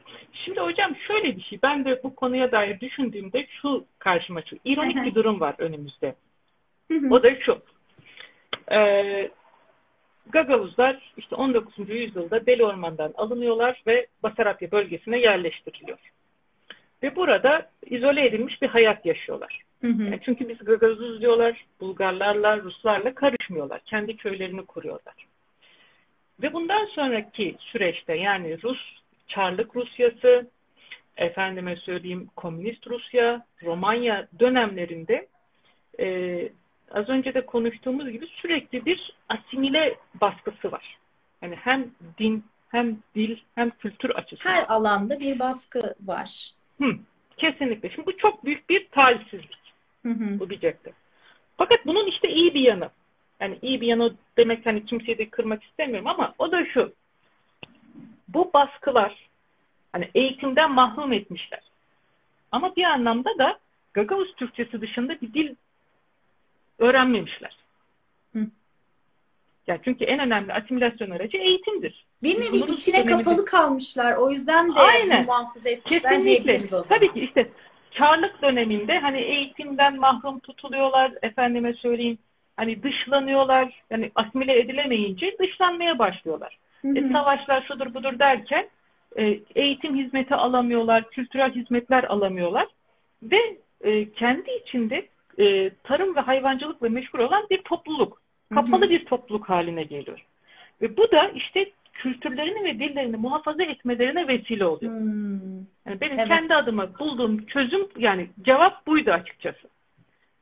Ne zaman ki mesela komünist rejim geliyor, komünist rejimin ilk yaptığı şey en ücra köye kadar okul açmak. Hı. Hemen Çok zıt bir durum her, aslında böyle bir şeyin yapılması, değil mi hocam? ama işte asimilasyon, eğitim en önemli asimilasyon aracıdır. Hı. Bunu bir En ücra propaganda köşeye aracı kadar. olarak kullanmaları. Tabii ki. Tabii ki, Evet. yani oraya okul açıyor da sen git Gagavuz Türkçen'de konuş diye açmıyoruz. Direkt sana Rusça eğitim dayatıyor. Çok Diyor ki zekice sadece Rusça aslında. Çok okuyacaksın. zekice bir Bakın, politika. az önce söyledim ya, 1960 yılına kadar Gagavuz Türkçesi konuşmaları yasaktı. Bakın Evet. aynı şey Bulgaristan'daki Türklerde de vardır. Biliyorsunuz isimler değiştirildi, Türkçe eğitim hakkı Hı engellendi. hı. Hı Ana hı. dilde eğitim hakkı olarak Bulgaristan'da sadece Bulgarca eğitim alacaklar, Bulgarca isim kullanacaklar. İşte Türkçe konuşulursa ceza, para cezası olacak. Aynı yöntem. Çünkü aynı kafa, yani sosyalist rejimin iki Evet, farklı maalesef. kolu. Yani 1960 yılına kadar komünist rejimde Türkçe konuşmaları yasaktı bu insanların. Eğitim almaları yasaktı kendi dillerinde. Ama bunun da işte ceremesini biz gördük. Neden? Şimdi bakın işte son 40 yıl, 50 yılda da bu sefer Türkçe, Gagavuz Türkçesi sakat hale geldi. Evet. Rusça bütün alanlara girdi. İşte bunun gibi, yani 1900, pardon özür dilerim, Çarlık rejiminden sonra komünist rejime kadar Gagavuzların ötekileştirilmesi, dışlanması ve onların kendi içinde kapalı bir hayat yaşamaları bir anlamda evet zordu, onlar için kederliydi. Fakat bu anlamda da kültürlerini ve kimliklerini devam ettirme noktasında bir avantaj sağladı. Evet. Hocam burada Türkiye'nin etkisinden biraz bahsedebiliriz hatta. Malum Hamdullah Sübhi Tanrıöver'in 1930 itibariyle hani Mustafa Kemal'in de yönlendirmesiyle Bükreş Büyükelçisi olarak bölgeye gidiyor. Ve orada Hı hemen bir hı. saha çalışması tabiri caizse tek tek işte eğitim durumlarına, köylere, her yeri bir araştırma yapıyor ve bunun üzerine raporlar hazırlıyor. Evet, Sadece hani eğitim de değil, sağlıktan işte iletişime kadar, radyoya kadar her alanda yardımcı olmaya çalışıyor hani bölgeye. Bu konu hakkında biraz şöyle birkaç anekdot ya da bir şeyler eklesek hocam. Hamdullah Sübhi Tanrıöver'i de anmadan geçmeyelim. tabii. Herhalde Türkiye'de Gagavuz denilince ilk akla gelen isim Hamdullah Sübhi Tanrıöver olmalıdır. E, Şimdi onunla alakalı çok güzel çalışmalar var, makaleler var. İlgili arkadaşlar bunları zaten internetten kolaylıkla bulabilirler ama ayrıca Cumhuriyet dönemi arşivlerinde ben oradan faydalandım. Hamdullah Sübhi Tanrıver'in kendi raporları, hazırladığı raporlar Dışişleri Bakanlığı'na ve Başbakan'a, o zamanki İsmet İnönü Başbakan'a takdim edilmek üzere hazırladığı raporlar var. Ben kitabın dışında bir de makale yazmıştım Hamdullah Sübhi Tanrıver'in yaptıklarıyla alakalı. Şimdi aslında Hamdullah Bey'in en temel düşüncesi bu Gagavuzları olduğu gibi oradan alıp Türkiye'ye getirmek. Bunu çok ısrarlı bir şekilde savunuyor. Çok ısrarlı bir şekilde istiyor. Ve her seferinde konuyu buna getiriyor. Tabii bunu kısmen başarıyor. Yani birkaç bin Gagavuz'un Türkiye'ye gelmesine vesile oluyor. Gagavuz çocuklarının Türkiye'de eğitim almasına vesile oluyor. Fakat gücünün yetmediği noktada da bu sefer hiç değilse Gagavuzlara olduğu yerde yardım etme konusunda gerçekten canhıraş bir şekilde çalışıyor. Az önce söylediğim gibi saha çalışması yapıyor. Yani gidiyor köyleri tek tek geziyor. Nihayet Çakır'la görüşüyor. Durumu tespit ediyor ve ona göre bir yol Tabii. Ve çiziyor. bunların raporlarını yazıp sürekli Türk Dışişleri Bakanlığı'na gönderiyor. Gagavuzların neye ihtiyaçlarının olduğunu, ekonomik anlamda, eğitim anlamında ve ilk defa onun zamanında Türkiye'den kitaplar gönderiliyor, Türkiye'den öğretmenler gönderiliyor. Hatta benim en çok sevdiğim iki anekdot vardır. Bunlardan bir tanesi oraya giden bir öğretmenin. Evet. Hamdullah Sofi Tanrıöver zamanında onun şeyiyle oraya giden bir öğretmenin Ali komünist Kanterelli. rejimden. Değil mi hocam? Ali Efendim hocam? Kanterelli.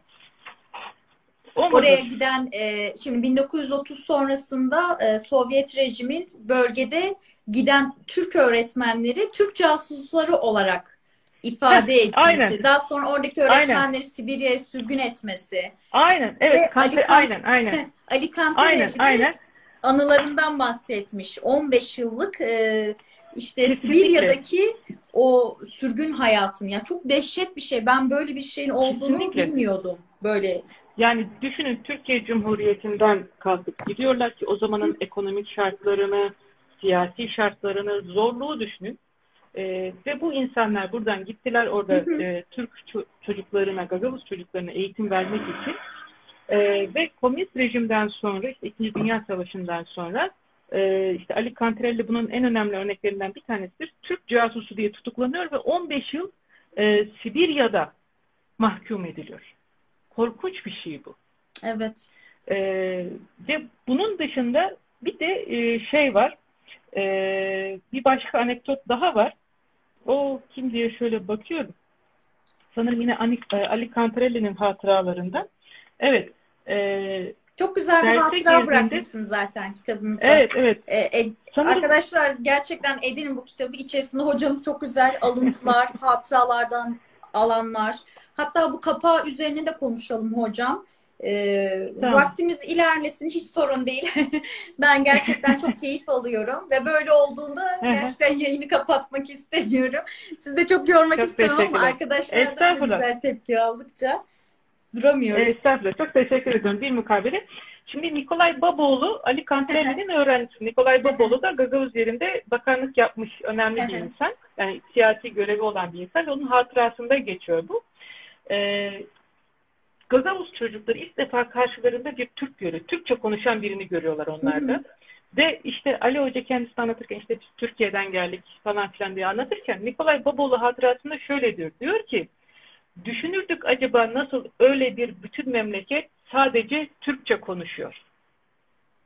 Evet. Onlara Yani çok ilginç geliyor yani. Türkiye çok ilginç bir hayal onlar için. Kesinlikle. Orada Kesinlikle özgür ve bir şekilde ana diliyle konuşmaları. kesinlikle ve işte Hamdullah Sübhi Tanrıver'in çabalarıyla yine Türkiye'den kitaplar gidiyor. Ve o kitabı aldıktan sonraki hatırasını anlatıyor yine Nikolay Baboğlu. Diyor ki kitaplarımızı almak günümüz, almak günü, ben şey yapmadım, Türkçe'ye çevirmedim, yani Türkiye Türkçesine çevirmedim. Olduğu Anlıyoruz gibi hocam. aldım. Aynen. Anlaşılıyor. Kitaplarımızı almak günümüz bizim bütün okulumuz için büyük bayram günü oldu. Teneffüslerde sadece Türkçe kitaplarımızı aktarıp bakardık, birbirimize gösterirdik. Ne güzel, bayram misali. Aynen. İşte bunu yapan Hamdullah Sofi Tanrıöver. Yani ve daha birçok şey yaptı. Gerçekten onları her anlamda Türkiye Cumhuriyeti ile ilk defa temasa geçiren, barıştıran ya da haberdar eden kişiydi. Gerçekten Allah rahmet eylesin, gani gani rahmet eylesin. Ama dediğim gibi sonraki işte Sovyet dönemi çok karanlık, çok sert bir dönem. Fakat şükür işte 1990'lı yıllardan sonra işte o Sovyet rejiminin dağılmasıyla beraber Türkiye Cumhuriyeti de gerekli ilgi ve alakayı gösteriyor. Hocam bu konuda o zaman TİKA'nın çalışmalarını biraz değinebiliriz. İyi olabilir. TİKA'nın çalışmaları hocam bölgede nedir? Hatta bu konuda güzel fotoğraf eklemeleri yapmışsınız siz zaten. En azından böyle ufacık biraz da ondan bahsetsek.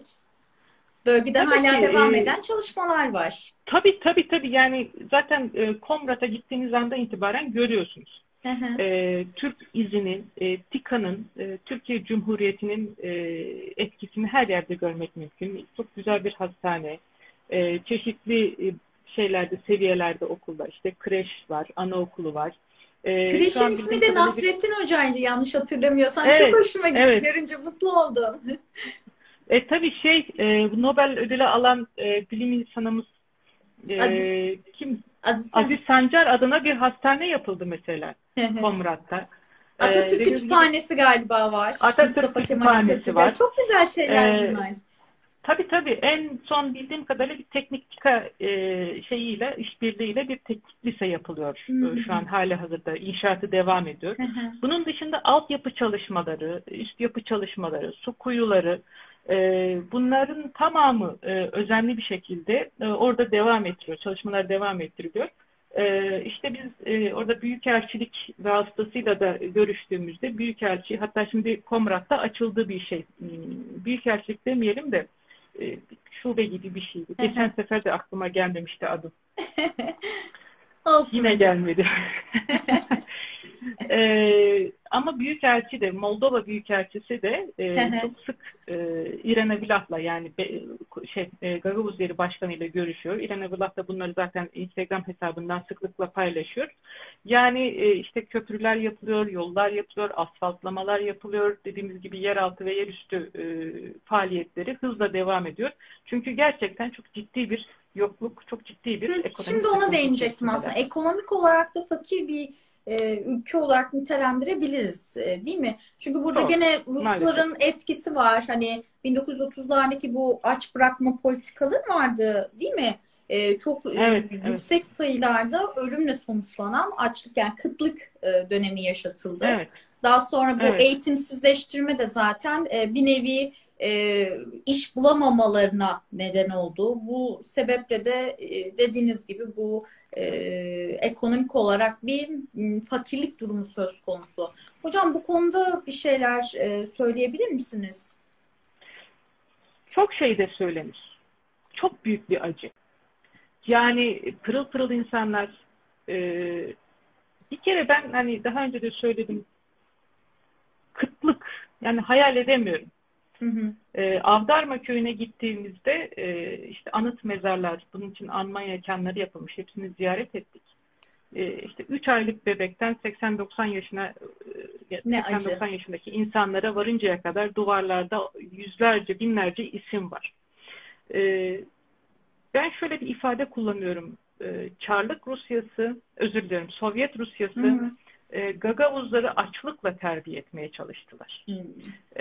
Onların kimliklerini, bilinçlerini açlıkla kırmaya çalıştılar. Çünkü Gagavuzlar hayvancılıkla, tarımla geçinen bir topluluk. Ve Aç kalması Sovyet mümkün Rusya değil böyle bir topluluğun, değil mi? değil, Yani kesinlikle değil. Yani evet. böyle bir şey olabilir mi? Hı hı. Ama Sovyet yönetimi bir sonraki yılın tohumlarını dahi ellerinden alıp, hayvanlarını, tohumlarını ellerinden alıp bu insanları açlığa mahkum etmişti. Bu hani doğal bir kıtlık falan değil, yani doğal bir kırım değil. Hı Bu hı. tamamen Bilinçli Sovyet yapılmış bir yönetiminin politika. kesinlikle Gagavuzların milli kimliklerini, bilinçlerini kırma, onları etkisiz hale getirme, onları muhtaç hale getirmenin bir yolu. Başka hiçbir şey değil. Yani bağımlı hale Ve getirmek maalesef sürekli. maalesef yüz Hı hı. binlerce Gagavuz Türk'ünün de ölümüne sebep oldular. Hastalıklar, açlık, yokluk derken. Ne acı. Yani şu an belki de 500 bin ya da daha üstü bir nüfuslara sahip olması gereken bir topluluk şu an 150 bin civarında bir nüfusları var. Yani Gerçekten o bahsettiğimiz nüfus, kırım çok büyük evet, yani. demografik yapıya bakıldığı zaman çok büyük bir kırılma var gerçekten. Hani tehlikeli bir durum aslında bu.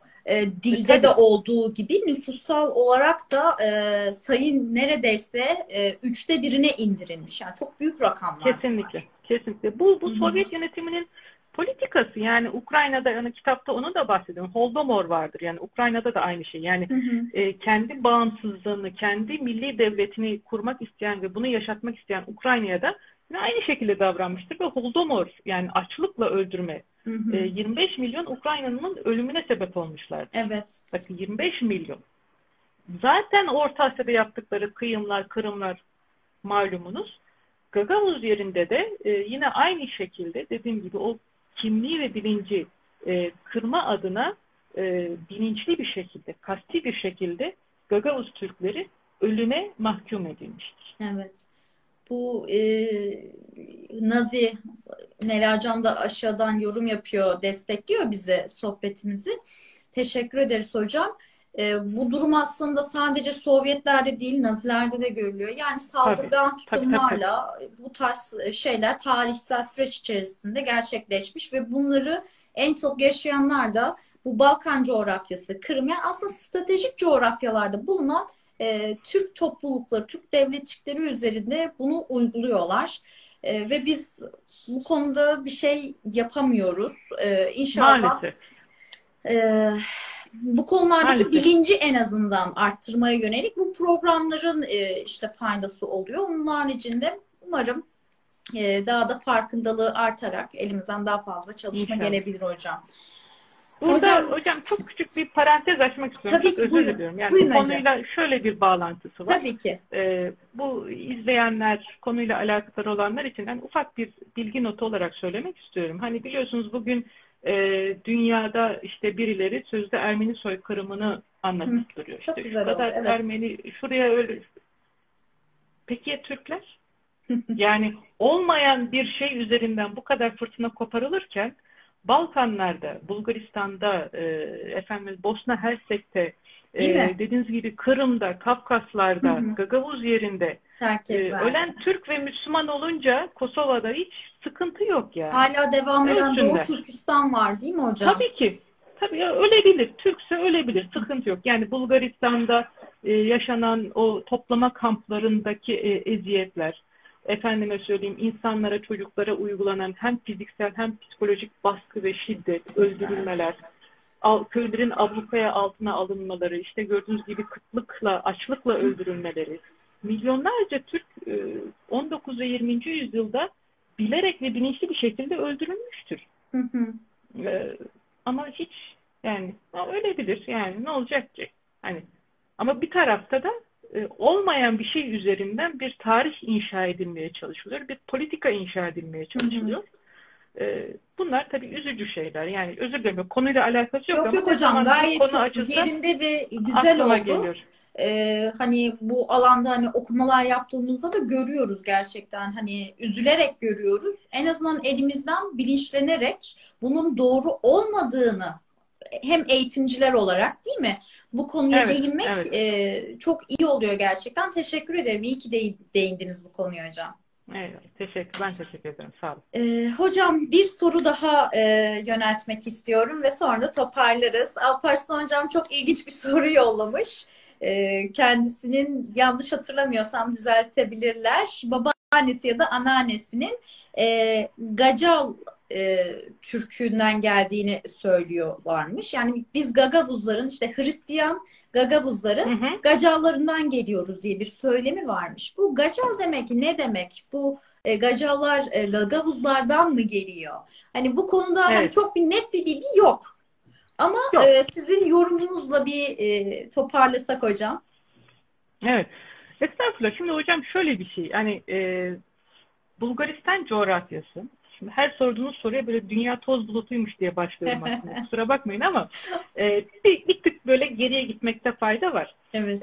Neden? Çünkü az önce de söylediğim gibi Bulgaristan coğrafyası yani Tuna Nehri'nin hem kuzeyi hem güneyi gerçekten Türk tarihinin çok önemli bir ana damarıdır.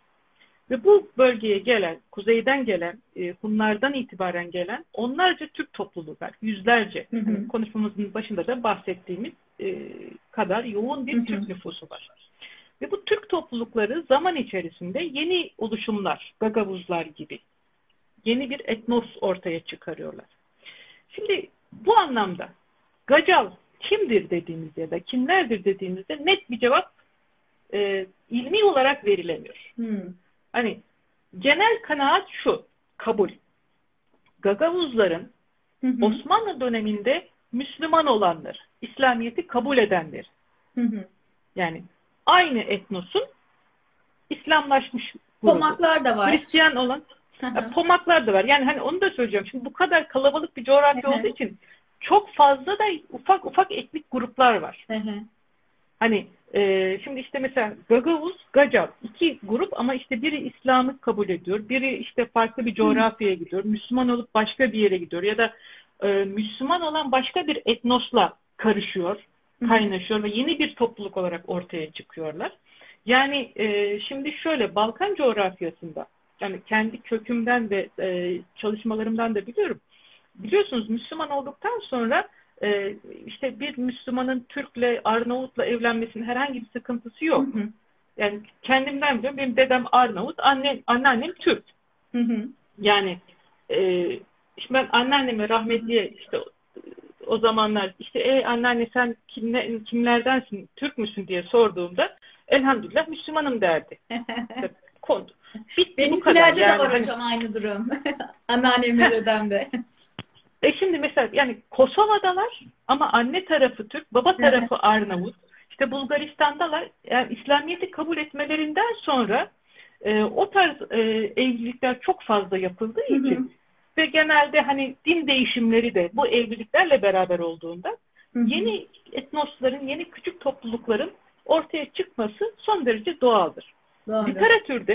Literatürde bizim bildiğimiz çok fazla kalabalık değiller. Yani binlerle ifade edilen bir topluluk Hı bildiğim hı. kadarıyla. Maalesef üzerlerinde ciddi, yani haklarında ciddi bir bilimsel çalışma ben göremedim. Yani işte akademik boyutta bir yüksek lisans doktora çalışması, yani varsa da lütfen kusuruma bakmasınlar. Hani böyle şu an hani aklıma Hı hı. gelmiyor. Ama dedim ya çok küçük bir topluluk, Hı çok hı. dağılmış bir topluluk. Biraz böyle hani sözlü kültürle geçen bir şey. Hı hı. Dediğim gibi genel kanaat Gagavuzların İslamiyet'i kabul etmiş Gene olan kulaktan kulağa tarafı. geçen bir süreç gibi değil mi onlar arasında da? Hani biz şuradan geliyoruz diye. İşte Aynen, anneannelerin aynen, söylemleriyle o şekilde bir aynen. bilgi var şimdilik bizim bildiğimiz. Hocam aslında hem kendi hocamı da almış olayım. Profesör Doktor Necmettin Alkan hocamız 2. Abdülhamit ve özellikle Balkan coğrafyası üzerine çalışmalar yapıyor. Hocamızın derste ifade ettiği bir söz var. Diyordu ki Balkan coğrafyası binbir yamalı bohçaya benzer diyordu. Binbir yamalı bohça. Mesela hiç unutmam ben o ifadeyi. Yani aklınıza gelecek her türlü unsur hepsi vardır diyordu. Aslında bu dediğiniz de direkt buna doğru orantılı. O yüzden hani bunlar hakkında daha fazla kaynaklar olmadan söylemler üzerine net bir şey diyemiyoruz aslında, değil mi? Aynen. Aynen, aynen. Yani az önce de söyledim, yani konuşmanın başından beri hani hep onu vurgulamaya çalıştım. Sağlam bir Avrasya tarihi bilginiz olmadan bir kere Balkan tarihini okuyamazsınız. Doğru. Avrasya'nın kendisine baktığınızda zaten kendisinde işte ilk çağlardan itibaren bir sürü etnik gruplar, işte Ostrogotlar, Vizigotlar, şunlar, bunlar, Slavlar, Slavların doğu kolu, batı kolu, şusu busu. Üstüne Türkler geliyor. Farklı coğrafyalardan işte güneyde Yunanlar, Traklar, Bulgarlar. Bir kısmı Ortodoks oluyor, bir kısmı Katolik oluyor. Hani araya bir süre sonra dinsel farklılıklar girmeye başlıyor. Yani derken hocanızın tespiti çok çok doğru. Yani binbir yamalı bohça. Bugün dahi dünyada 3 önemli kanayan bölge vardır. Orta Doğu, Kafkaslar ve Balkanlar. Değil mi? Yani savaşın neredeyse hiç dinmediği, etnik çatışmaların hiç dinmediği bölgedir. Bugün Sırbistan'da hala vardır, yani Evet. Kosova Hiçbir üzerinde zaman durmuyor hala buradaki durmuyor. hakimiyet Yani mücadelesi. kesinlikle. Neden? Çünkü dediğim gibi yani bunu besleyecek, yani bundan istifade edecek, Hı bundan hı. faydalanacak art niyetli çok insan olması ve etnik olarak çok parçalı yapıların olması. Hı hı. Bu çatışmaların sürekli devam etmesine sebep oluyor. Doğru. Hocam Oder Bey'de Gacal adlı soylar Azerbaycan'da da var demiş. Azerbaycanlı bir yazar. Kendisi Oder Doğrudur. Bey'de. O da öyle bir Doğrudur. ekleme Doğrudur. yapmış. Orada da Eyvallah. Teşekkür ederim. varmış. Selamlar. Çünkü çok özür diliyorum. Mesela benim bir Hocam. çalışmam vardı. Doyran boyuyla alakalı. Hı hı. Şimdi Doyran ismini Türkmenistan'da ilk Doyran şehri var. Bakın Türkmenistan'da var. Binli yıllarda. Ve bir de nerede var biliyor musunuz? İran'da var. Anadolu'da var. Hı Anadolu'nun hı. doğusunda, batısında, Karadeniz'de, Akdeniz'de, Ege'de, Marmara'da, Bulgaristan'da ve Makedonya'da. Yani Doyran Gölü var. coğrafyanın genişliğine bakar mısınız? Yani boy Türkmenistan'dan harekete geçiyor Hı Moğol hı. saldırılarından sonra ve hareket ettiği coğrafya, dağılmalar, bölünmeler, işte Anadolu'ya giriyor, bir kolu kuzeye gidiyor, bir kolu güneye gidiyor, bir kolu işte Ege'ye doğru. Sonra Osmanlı ile beraber Balkanlara geçiyorlar. Balkanlarda anlatabiliyor muyum? Yani O yüzden hani Gacal Azerbaycan'da da çıkabilir, Afrika'da da çıkabilir. Yani hiç şaşırmam. Türk'ün olmadığı bir coğrafya var değil mi hocam? Yok. Aynen. Alanınız o yüzden Aynen. zaten çok Çok, çok yoğun. genel yani. Gerçekten size kolaylıklar dilerim alanınızda Çok ve teşekkürler. bol bol çalışmalarınızın olmasını temenni ediyorum. İnşallah siz araştırın hocam, yazın, bizler de okuyalım, istifade edelim. Böyle yayınlarla da herkese yönelik Eyvallah. öğrendiklerimizi aktaralım. Hocam çok teşekkür ederim. Çok güzel bir sohbet oldu. Gagavuzlara dair biraz daha farklı hani kültüre de değindik ama tarihi kısmıyla hani birden o coğrafyada bitmediler. Sizle daha önce konuşmuştuk değil mi? O yüzden Tabii ki. menşeini oluşturmak açısından çok keyifli bir sohbet. Çok teşekkür ederim hocam. Hocam bir kere ben tekrar size çok teşekkür ediyorum. Hem size hem Meliha hocama tekrar ilginiz, alakanız için, teveccühünüz için. Türkçe Lisan Lisesi ASOL'a çünkü en nihayetinde bu biyoloji gibi, kimya gibi 2 kere 2 4'ün ettiği bir bilim dalı değil. Her bulunan yeni kaynakla, her yeni bir yazıyla her şey değişebilir. Ne güzel Tarih de söylediniz. değişebilir. Bulduğumuz bir kaynak, bulduğumuz bir yazılı bir şey, şekil bize bugüne kadar bildiğimiz birçok şeyin farklı olduğunu da gösterebilir. O nedenle bilim doğası itibariyle değişim üzerine kuruludur. Yoksa dogma olurdu yani işte tartışılmaz, bu böyledir falan. O yüzden farklılıklar ya da değişik şeyler yakalayamadığımız, gerisinde kaldığımız bir şey olduysa dediğim gibi sürçülisanlıksa affola. Ben kendi adıma bir Türk tarihçisi olarak elimden geleni yapmaya, öğrencilerimizle, sizin gibi teveccüh gösterenlerle de her zaman paylaşmaya hazırım.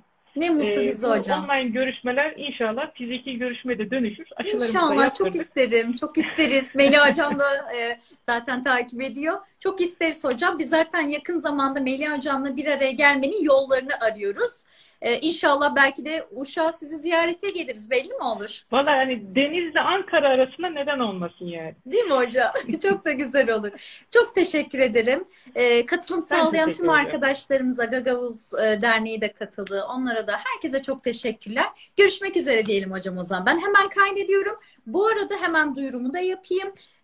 Gagavuz kitabınızı bir arkadaşımıza hediye ediyoruz ve Selcan Hocam tarafından imzalı bir şekilde arkadaşlar. Kaçırmayın. Hemen yorumlara arkadaşlarınıza etiketleyin. Hocamızın bu kıymetli çalışmasını inşallah çok isteyen bir arkadaşımıza çıkar diyelim. Duyurumu da yaptım hocam ben. Görüşmek üzere o zaman. Eyvallah. Sağlıcakla kalın. Kendinize iyi bakın. Selamlar, Esenlikle saygılar. hocam.